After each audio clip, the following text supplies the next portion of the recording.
Good morning guys. It's Easter Sunday. Happy Easter. At late na tayo sa Mass. This is my parish church.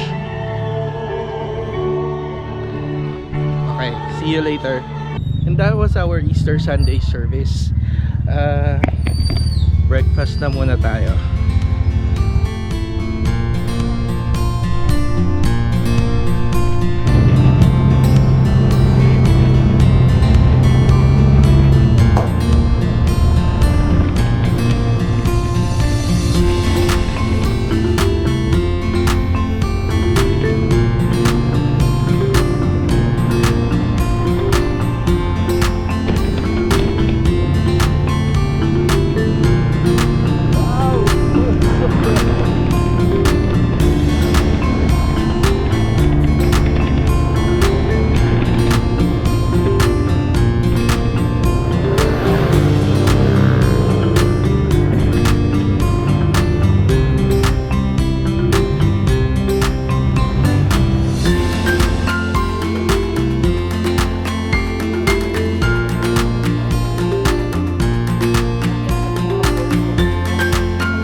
Naman tayo ngayon ng bank, withdraw tayo.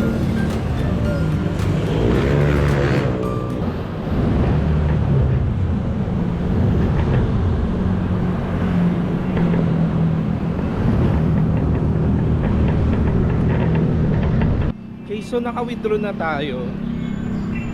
O ako lang pala. Pero dito ako sa Land Bank nag-withdraw kasi out of service yung PS Bank, which is my bank. So may ATM fee na 16 pesos. Next errand is mag-gas up.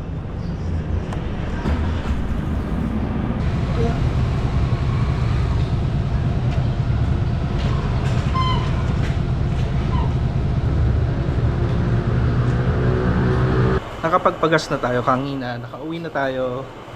At since sumagot yung kausap ko, pupunta tayo ng Tarlac. Yes. Anong oras na ba? It's 8:26. Punta tayo ng Tarlac, mga 2 to 3 hours ang biyahe. Meron tayong kailangang asikasuhin kasi. So, ayan, lika. Alis na tayo, tanghali na. Hello, Papa!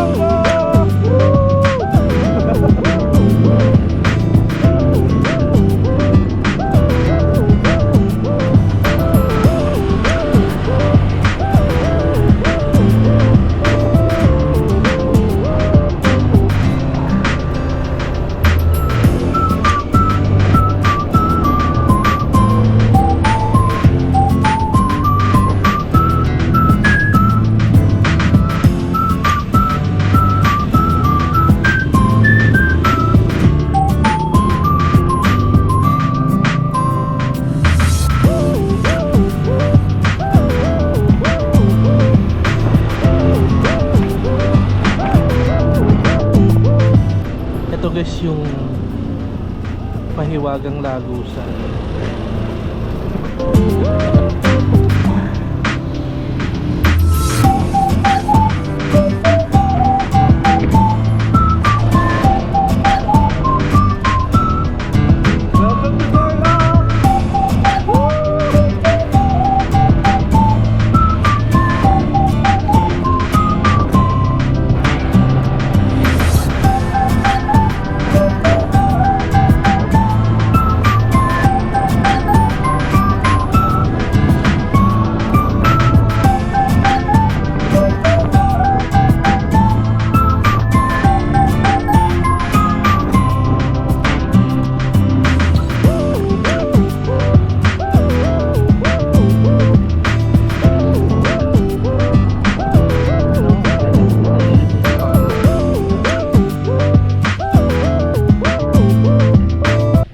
Guys, ngayon ko lang na-realize na hindi ko pa pala kayo na tutor dito sa nabili ko na house and lot dito sa Tarlac. Okay. Umpisahan natin dito sa labas. It's a very small townhouse. They call it a townhouse. But yeah, it's a very small house. So, meron dalawang firewall, very basic, dalawang firewall, and then I think the floor area is about 30 something square meters. Yeah, maybe 34, 32. This area is called the socialized housing kasi ito yung mas mura. As in, very bare finish lang. So the good thing about this, kaya ako siya kinuha, is because tong lot na to, tong nakikita niyong lot na to, sa akin pa rin siya. So after netong sidewalk, that's my lot na din. So I can put up another, structure. Pwedeng gawing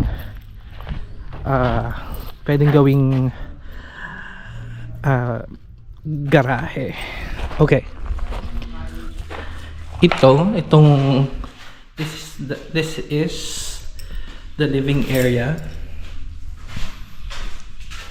At pag na natin tingnan yung CR, ito yung back. So hati kami dyan ng kapitbahay ko. Siguro mga about 1 or 2 meters ang hatian namin dyan.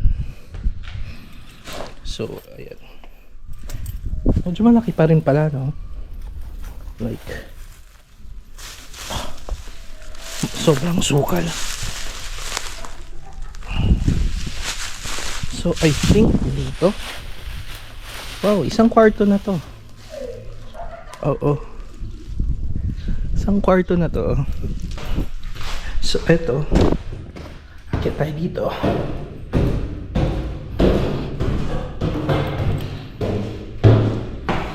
And ayan, bird poop. So ito ay yung nakita nyo kanina na about 2 meters more. Atras natin doon. So it's like another 5 or 7 square meters na dagdag at magiging studio siya. Yep. So yun ang balak natin, gawing studio unit. Yung taas, yung ibaba commercial, like a coffee shop or a convenience store. So ayun, plan, that's the plan. Hopefully we can achieve that. Okay, so we are done mag-spa dito sa sira yung ano nila eh, yung signage nila. So this is Gonghang. It's a Korean spa. Nasira yung mount ng GoPro, so wala muna tayong driving footages ngayon. So instead of Tom and Tom's, mag 7-Eleven na lang tayo. Nakalimutan ko na naman mag-vlog. So dito na tayo sa 7-Eleven. So bumili ko ng chicken chop, tapos jumbo bowl piece. Hindi ko alam para saan itong mga to. May mga oil. Toyo. Okay, anyways, this is dinner. Okay guys, this is 7-Eleven. It's a very nice ranch. Tapos dito sa tabi niya ay may KFC. And this is what I want to show you. Ngayon lang ako nakakita. You see that? I don't know if you can see it, but that's the red logo of Wendy's. But if you come close, tignan nyo, kulay blue yung Wendy's, or teal, or yeah, it's not red. What is happening? So guys, lobat na ako. Hindi ko na siguro, hindi na ako makakapag-video ng pauwi kasi nasira nga yung mount para sa GoPro, para sa mga driving shots. So ayun, thank you sa pagsama ngayong araw na to sa pagpunta natin sa Easter Sunday Mass sa Tarlac, and finally dito sa Clark. I really love this area. So ayun, thank you so much, and I'll see you on the next one.